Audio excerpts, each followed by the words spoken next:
Good evening. So in this video, I'm going to explain my meditation system as best I can. And later on, I will use this content to edit a video without all my unnecessary pauses. So let's move that up there. Okay. So first of all, what is a meditation system? The idea of a meditation system is that there is more than one way to meditate. And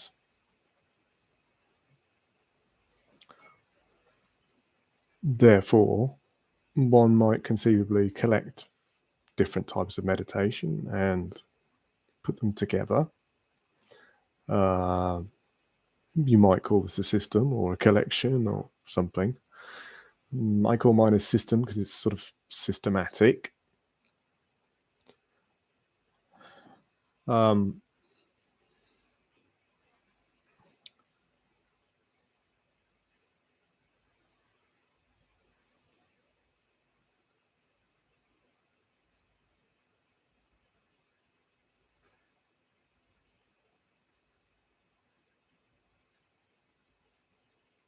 So let me sort of talk about the whole sort of structure behind the system.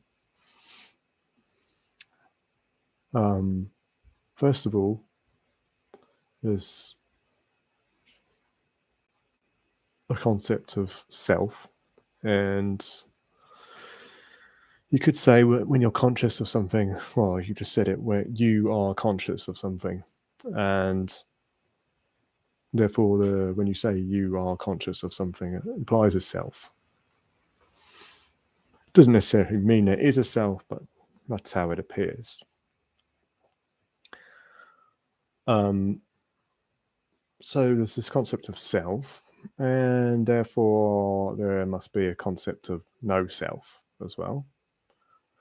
I'll get back to that. And then if there's a concept of self, it implies that I'm not, well, I assume I'm not alone and that there are other people. Therefore, there's a concept of other. And there are multiple other people. So there's this concept of collective. So there's 4 different angles there. And then there's 4 more angles in the sense that in the meditation system, I address feeling, physical sensation, thinking. This implies symbolic thought, and such as words in your mind, and dreaming, which implies a sort of non-symbolic mind operation, where you are immersed in some sort of non-structured experience. And finally, one of the environment. This is the place where all these things take place. So if you take these 4 and 4 concepts and then you multiply them together, you get 16. And therefore, I have 16 meditation techniques.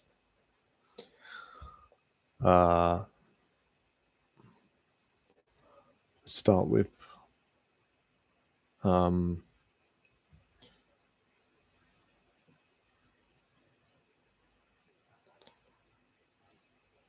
some of these meditation techniques pertain to what people call magic, and some of them pertain to what people call art.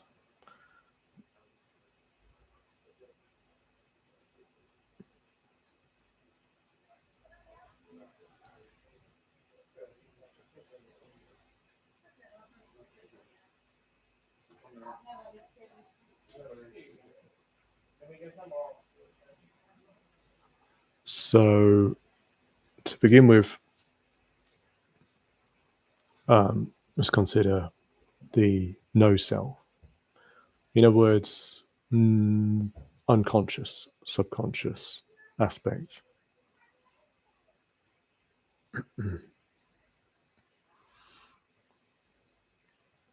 The environment of no self is deep sleep, unconscious deep sleep. No dreaming, just nothing. And I would consider that to be very good and health giving meditation state, and something we all do anyway. So you don't really have to try too hard to engage in this particular type of meditation.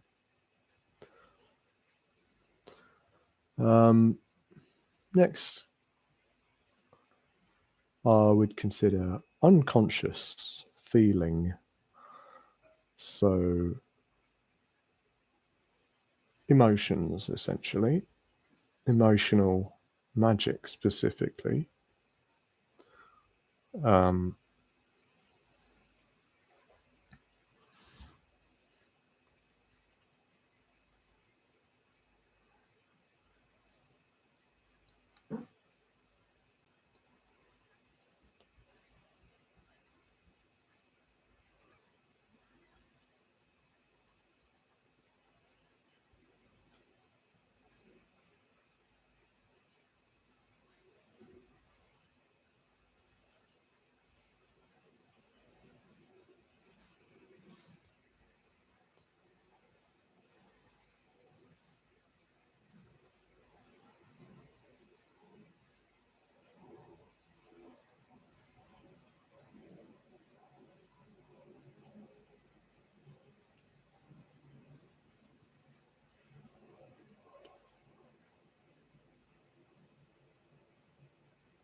So, what is emotional magic?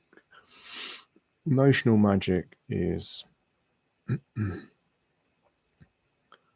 to program, for want of a better word, condition, I suppose, the unconscious aspect of yourself through invoking emotions consciously. And then the, I suppose, assumption of this type of practice is that those emotions will have an effect on the unconscious. They will stay in the same way as I put an object down on a table. I expect the object to stay there even when I'm not looking at it. In the same way, we put an emotion down into the unconscious part of ourselves, we expect it to stay there even when we're not observing it. Probably not quite as staying as an object, because obviously, well, even objects don't hang around because they get moved by other things. So I guess the same thing's true in the unconscious. So we can't expect things to stay and hang about forever, but they're certainly going to hang about for some time.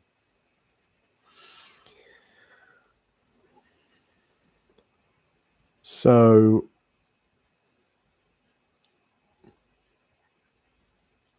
how would you program your unconscious, subconscious self, emotionally speaking, to do a certain thing? You'd have to sort of work out what you were trying to do, and then you would have to perhaps visualize actually doing that, and then you would have to then turn your attention to the emotion associated with actually doing that, because you've visualized doing that. It'll help you invoke that emotion.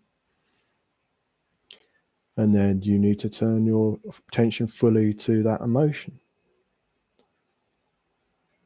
and concentrate on that for as long as you can. And then you need to stop doing that.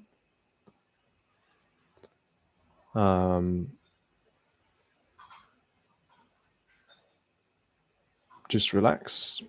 Don't do anything else. Go about your business. And the theory here is, as I said, that emotion has some sort of programmatic conditioning effect on your unconscious mind.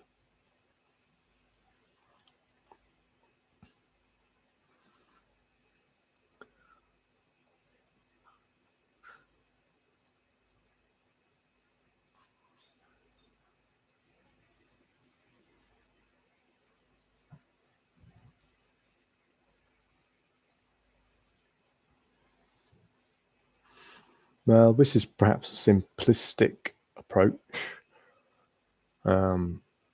and to elaborate slightly more on this simplistic approach, I think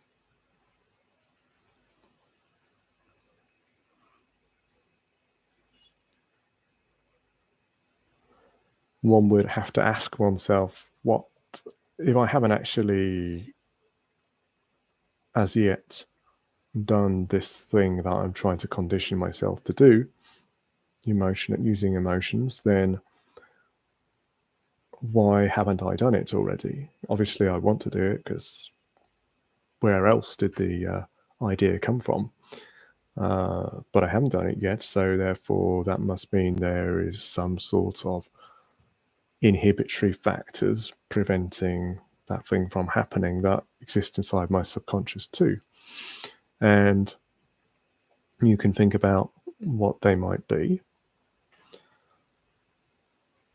Usually they are fears, and usually fears come from desires. The fear for example, if I'm afraid of something, it means I desire the opposite. So fears come from desires, and as I just explained, you can shape your emotion for using emotion to your subconscious conditioning, unconscious conditioning. Therefore, if you find yourself with multiple inhibitory desires, then you can find some path forward which unifies those desires and merges them into your original desire or your original goal, way that you want to condition yourself. And again, go through that process of visualizing it and then feeling that emotion and then focusing on that emotion. So there's a bit more in-depth way of approaching things there, but actually I would say absolutely necessary.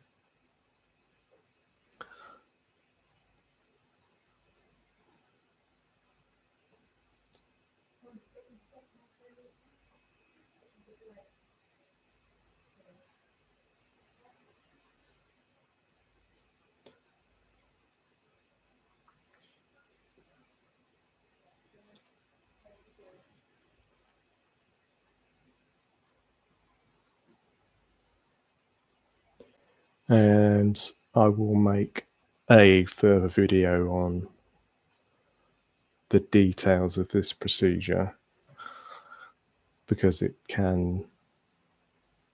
because it's worth its own video. I don't think I've done justice in describing it. Suffice to say, that your unconscious is a ecology of different desires which conflict with one another to prevent any of them particularly actually occurring.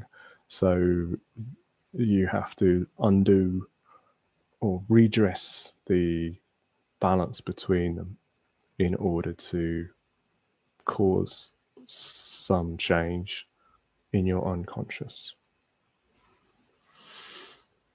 So moving on, Next, we have unconscious thinking. So, again, we would take the same approach. So, this I would call symbolic magic. We don't worry about emotions or visualizing details. In fact, I would like to move that one to there, because often the symbolic aspect comes first, because you need to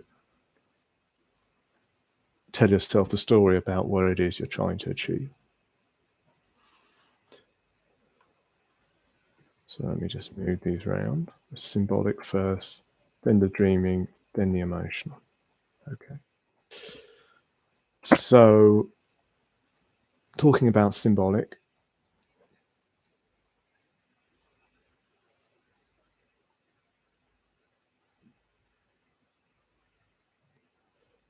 we symbolize most readily with words. Obviously, you can symbolize with symbols too, but words are our primary symbols, ones that are most familiar to us. So, symbolic magic would be to use a sentence, a phrase, a word that symbolizes what it is you're trying to condition within your unconscious mind. Either it's, like I said before, a thing that is preventing something, or it's a thing that you actually want to achieve. If it's a preventing thing, then obviously you need to find a way to unify it with what you're actually trying to achieve using words. So you would tend to end up with short little sentences that sound a bit like affirmations.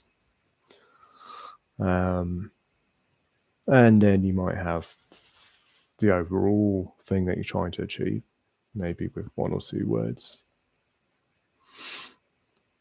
And again, the repetition of these things and the focus on them in the conscious mind, and then letting go, not repeating them, not focusing them, to allow them to continue on in the unconscious mind.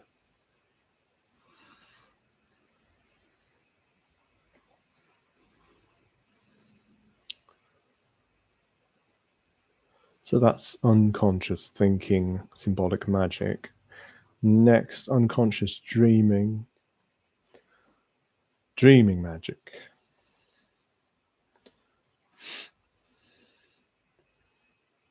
So here you need to develop the skill of dreaming whilst awake. It's pretty simple to do. If you lie down, close your eyes and wait for images to come to your mind. They might come up in flashes to start with, not be coherent.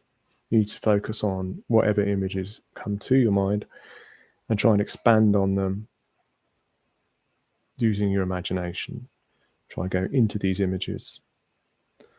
And the more you repeat this, the more you engage in this, the deeper you go into this dream world. In a sense, the more immersed you become in it, and it's like an alternative reality to you. Once you're there, dreaming whilst awake, then you can find things there that represent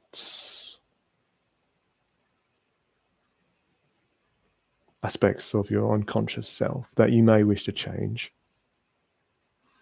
And if you do, then you can change them within the dream world. And those changes should be reflected in your unconscious when you awake from this dream.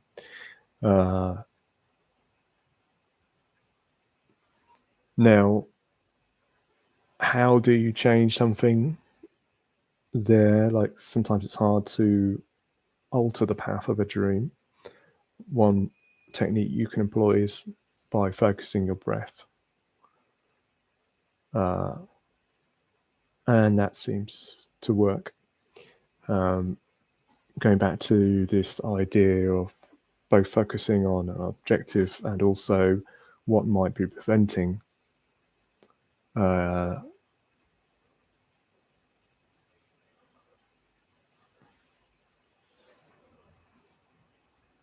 we can address within a dream. Inhibitors will inhibit and objectives will be reached. So these two side of things naturally emerge. You'll know when you reach an objective within the dream world, and you'll know when you overcome an inhibitory part of your unconscious within the dream world.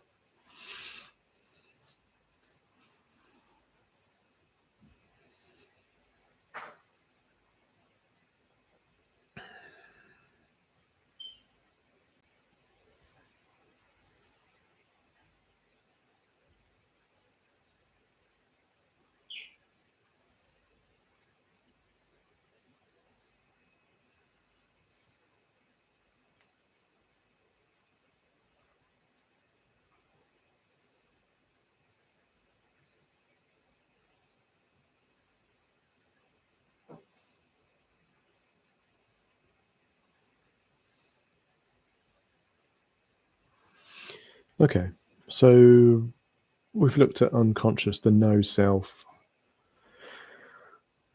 and different angles of meditation, or specifically magic.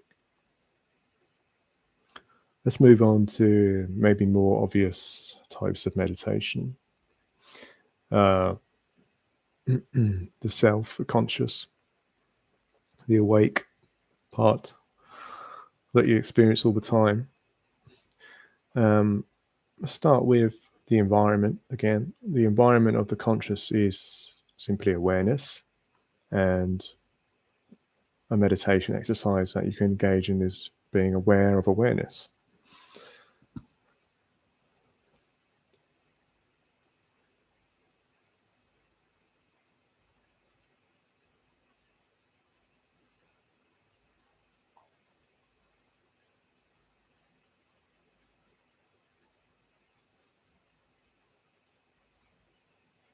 So I was just doing it then. It's pretty straightforward, although a little elusive, because what is awareness? How do you become aware of awareness? I wouldn't worry about that too much. You'll find it. It's not quite as obvious as other things, though. So this should have some sort of effect of making your mind quiet, or if at least things do pass through your mind, then they do not concern. You're not concerned with them. They just come and go. Because what you are concerned with is being aware of your awareness. So you don't get tangled up with thoughts and feelings and images coming in. They just do what they want. What you're tangled up with is your awareness, your own awareness, aware of awareness. So it's a sort of peaceful state of mind, tranquil, simple. It's very centered, as you can imagine, because you're trying to get to your own center of consciousness.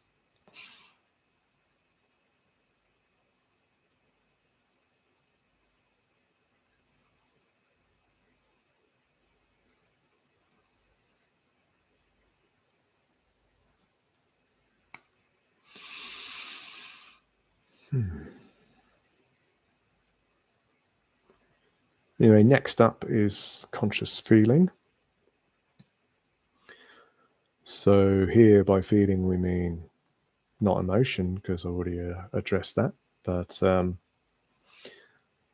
the feeling of your actual body, your awareness of your body.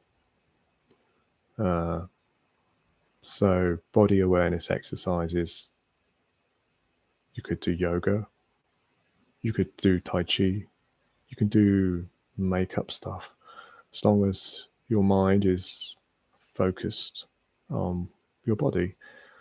It could be movement, like the Tai Chi, or it could be stillness, like the yoga, or it'd be a combination of the two. The point of this exercise is to become aware of your body.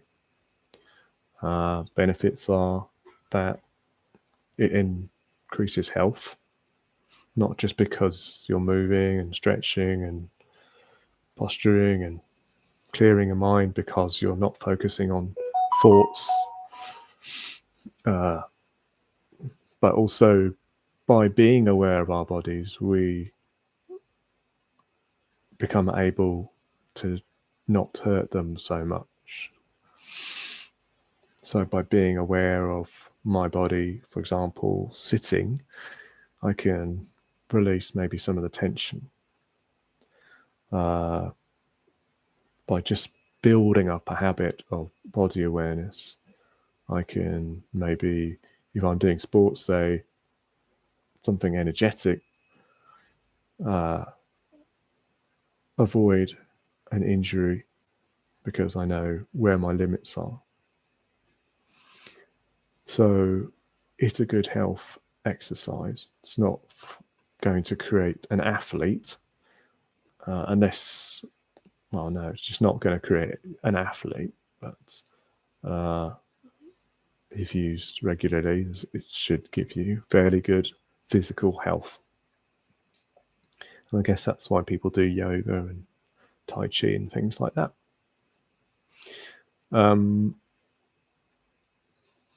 Next, conscious thinking. So here the meditation is on your inner voice or voices. For me, it's a very common state of mind. I often focus on these things. You may choose to engage in a sort of philosophical inner dialogue with yourself, or if you're not used to conscious thinking in words in your head, then you may choose to maybe write out some affirmations and repeat them to yourself, just to sort of get your mind into using words within itself, some sort of prayer.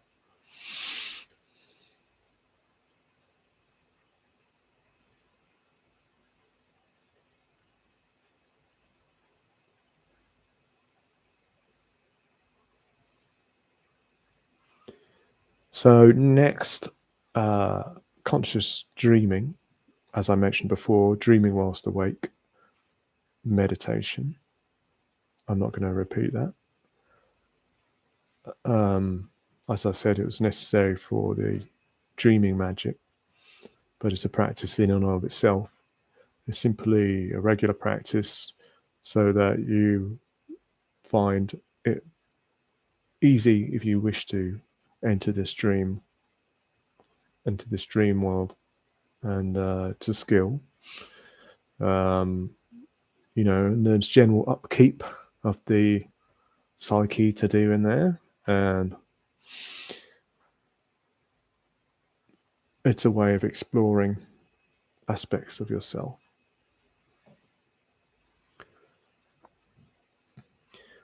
So next we're moving on to the other category. So we've done no self, unconscious. Next we're moving on to the other category, interpersonal category. Now I don't get to see anyone else's subjective experience. However, the effects of that subjective experience I do get to see. But let's start with the environment, the interpersonal environment. What is that? It's simply the local environment, not the wider environment like the globe or anything, just a local environment, which you can explore. So walking, exploration, meditation is good, especially in nature. A lot of the chatter in your mind should, in theory, when you're in the forest and you're focusing on moving through the forest, then that should just disappear. The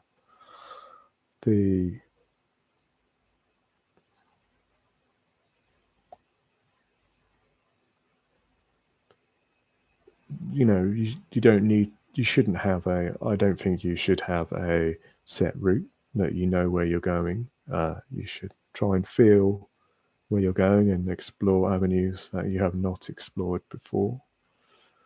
And this will actually give you a sense of, improve your sense of direction and navigation,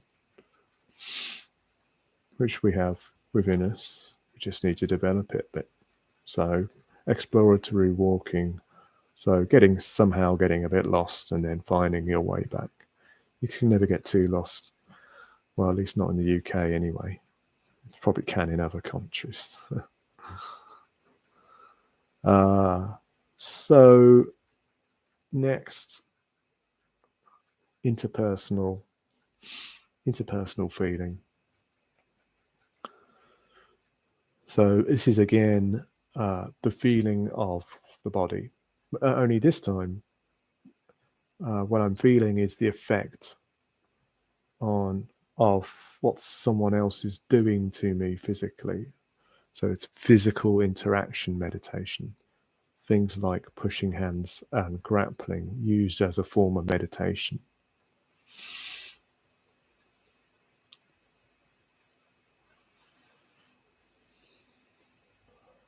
Since it's an interpersonal type of meditation, then an interactional type of meditation, then both people can enter this sort of physical awareness of themselves being influenced physically by another person as a state of mind, and explore what can be done within that framework, and some very interesting things can happen.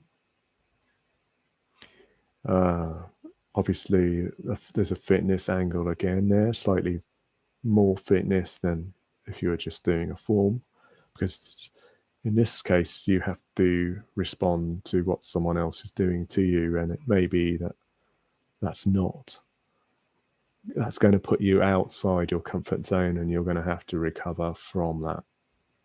And so like that extra effort to get back to sort of balanced focal awareness, both balance in terms of where your mind is, but also in terms of, are you actually nearly falling over or not?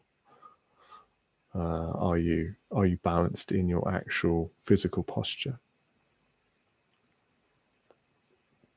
So there's a health aspect again there, physical health aspect again.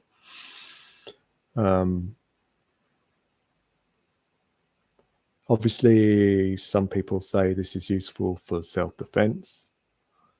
I suppose there are some aspects that apply to self-defense, but it's not for self-defense, it's for meditation in pairs. So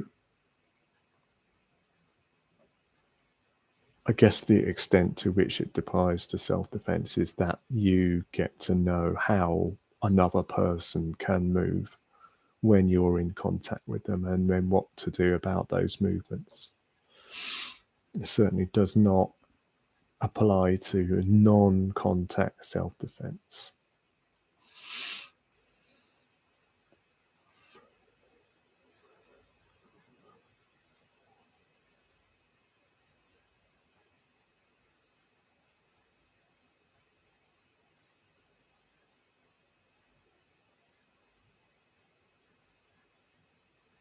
So one aspect to this is that if someone has done something to you, it forces you to be in the moment or lose balance.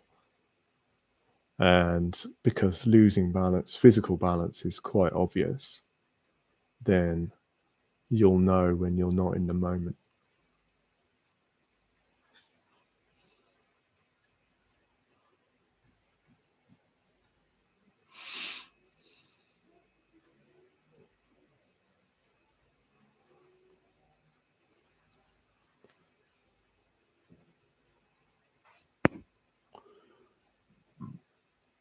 interpersonal thinking,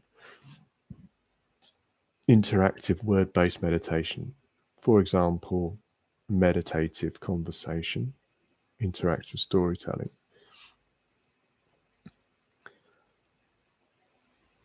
So we interact using words all the time. Meditative conversations would be something, follow certain rules. So, for example, allowing the other person space to talk without jumping in. Taking your time.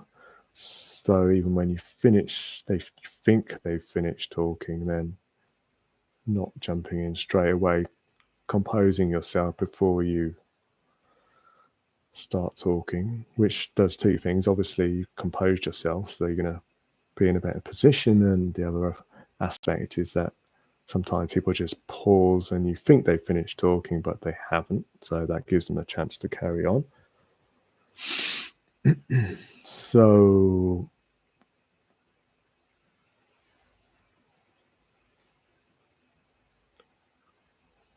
we could follow a principle of least action here. So relaxedness. Least action meaning you're not trying to dominate the conversation or rush the conversation or get your point across in a fast way. You're trying to take your time to use the least amount of effort. That's what you're trying to do, the least effort, least action. But then one could go down an interpersonal, interactive word-based meditation in the form of an interactive storytelling exercise in which one person says some words which form into sentences and paragraphs, which are a fictional story or the part of a fictional story, and then they simply hand it over using some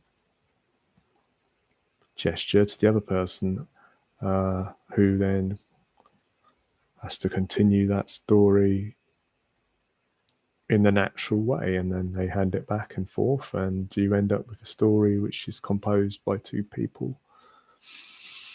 And this, you could argue, has some sort of symbolic meaning, implication in their subconscious. Perhaps they're sharing subconscious aspects with one another, which are coming out as characters or themes within the story.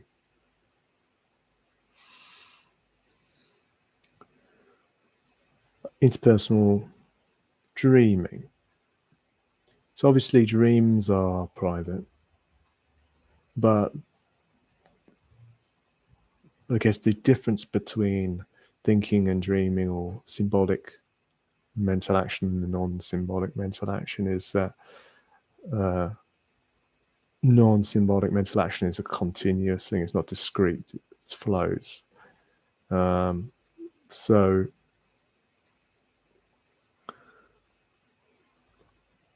interpersonal dreaming, you could use like some sort of visual display, some sort of dance, which, to make it interactive, could be mimicked by the other person. Now, because people aren't perfect, mimicry is not perfect. Any sort of difference in the dance is mimicked back to the first person that made it, and all these sort of little drifts in change of the dance add up, accumulate, and the dance evolves. Obviously, you can add deliberately things into this. You may not need to, but maybe you need to. So this is a way of interacting through dance.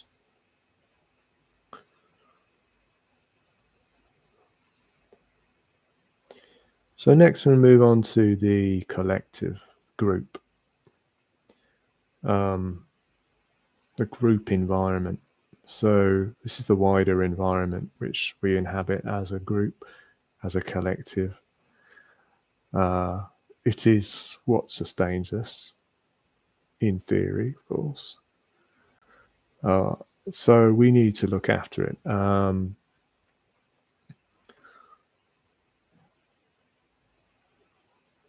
We need to take care of it. And so what I'm suggesting here is that there is a meditation of environmental care,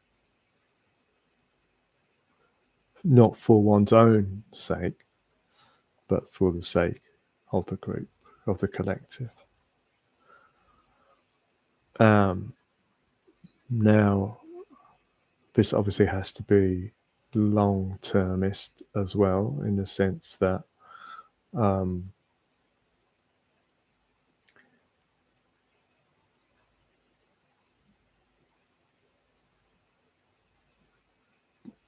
we're not just creating something for the present generation or few years within the environment. We should obviously be aiming to create a lasting positive impact on the environment for as many generations or years as possible.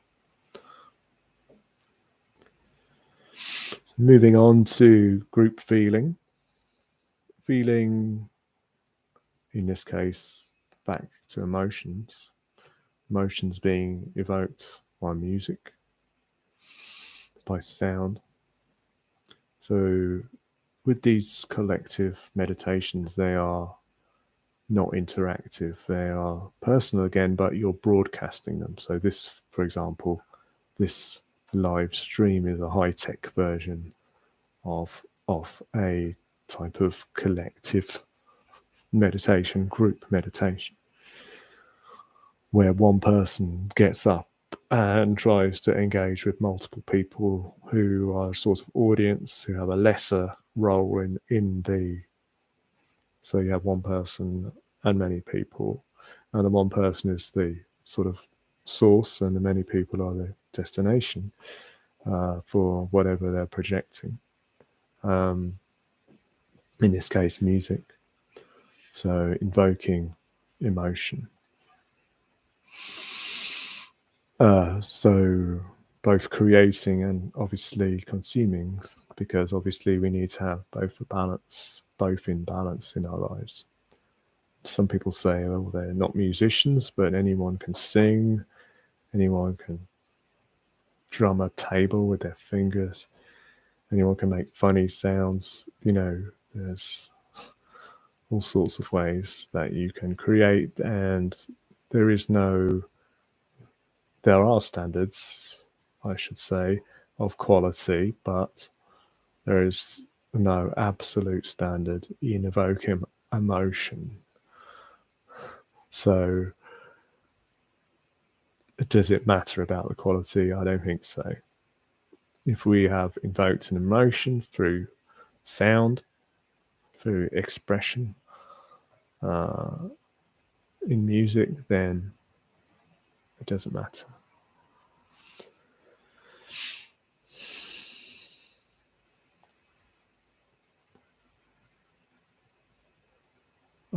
Next, group thinking, creating and consuming word-based art. So this is now a modern world digital example of this very thing. I am creating something, and it is word-based. I'm describing things, and I'm putting it out, and hopefully there is some audience for it. These things should be done, obviously, just as with the environmental care-based meditation, with a sort of objective to improve the world around us. I think that goes without saying. But maybe just listing all your personal gripes against what have you is word-based art, but it's not really positive, and it's not really going to create anything positive in the world. We should be obviously aiming to have a positive influence.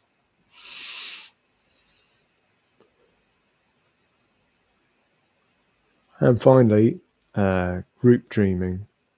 So this is the visual arts, whatever they might be in the many varieties, both creating and consuming visual art. You can argue this is visual art. You can see me. I'm not doing very much, but I'm mainly talking, but it has a visual component. This is a modern version of that. But you can conceive of drawing, painting, anything which can be visually exhibited somehow in some way is a visual art. So although I've phrased it as a meditation system, it's also a magic system and an art system. With aspects of environmental care and sleep.